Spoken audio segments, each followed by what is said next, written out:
How to generate images with Google Gemini. Hi everyone, I'm here to assist you today. Without any delay, let's jump right in. First, open Gemini on your device.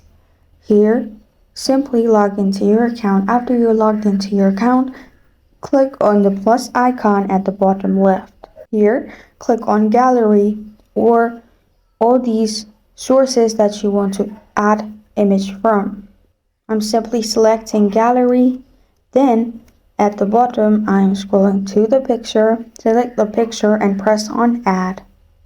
Now, whether you're editing a photo or starting from scratch, be as descriptive as possible in your prompt, mentioning all the elements you want to include, like the subject of the image, the details, style, and mood.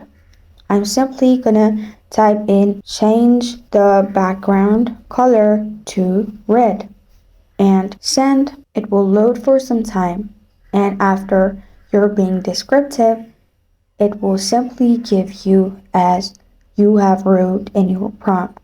And this is how to generate images with Google Gemini.